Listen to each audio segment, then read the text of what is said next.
voici à Prat, devant l'entreprise RGF Plastique. Je suis en compagnie d'Aïcha, chargée de clientèle professionnelle. Aïcha, dites-nous pourquoi vous avez choisi cette entreprise. J'ai choisi RGF Plastique car j'ai voulu mettre en avant l'esprit d'aventure et l'esprit dynamique de Joël Béradin, le dirigeant d'RGF Plastique.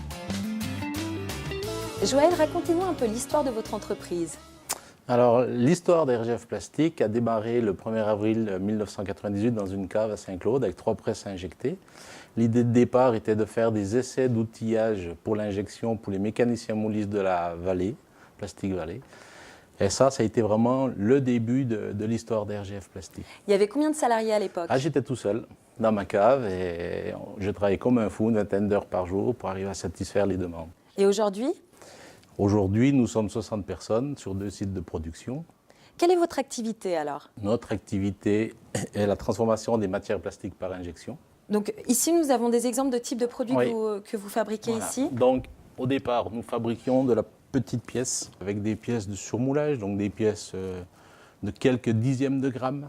Donc un vrai travail de précision. Un vrai travail de précision, c'était le secteur que j'avais, le créneau que j'avais choisi au début pour démarrer. Donc au fur et à mesure que l'activité commerciale se développait, nous avons récupéré d'autres fonctions autres que la plasturgie. Il fallait se démarquer. Une pièce plastique, tout le monde savait la faire. Maintenant, apporter une valeur ajoutée sur un assemblage, on commençait à se différencier. C'est à partir de là que nous avons commencé à faire des câbles complets, c'est-à-dire que nos clients nous demandaient de faire de la connectique, nous y avons apporté la partie câblage.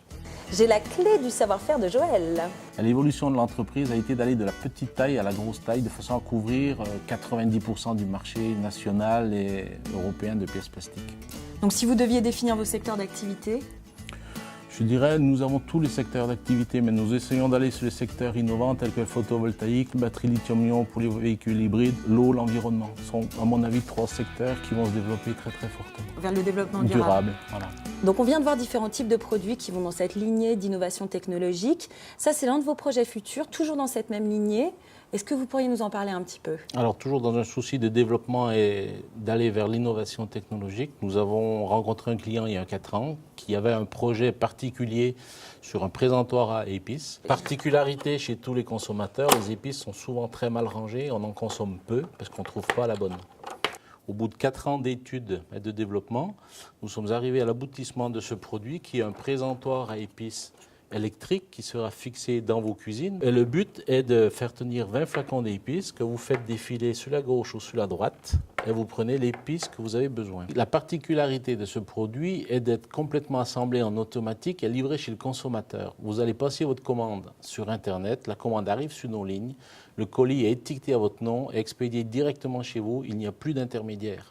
Le produit est ainsi assemblé automatiquement et livré directement chez vous. Le but de ce produit était de faire comprendre aux industriels ainsi qu'à nos partenaires banquiers qu'on pouvait ramener du travail en France en ayant une volonté forte de robotiser nos lignes de production. Donc avoir toutes ces machines, je pense que la Banque Populaire a eu une petite participation.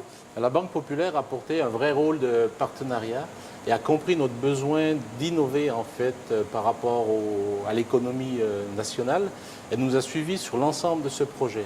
Je remercie d'ailleurs Aïcha Burderon pour sa participation et sa forte implication. Et maintenant, la question que vous vous posez tous, Aïcha arrivera-t-elle à suivre la cadence? Bon alors, j'attaque chef. Attention les doigts Aïcha, hein. Ouais. Vous tenez la carotte, ça évite de vous couper les doigts. Ok. Je vais vous aider un petit peu. Ah, merci. Très concentré dans votre travail, hein. Il est foutu celui-là. J'ai cassé une pièce. C'est mal fait. C'est bon. Ah bon? Je laisse. Ça va, l'examen est bon pour embaucher quand elle veut. Très bien.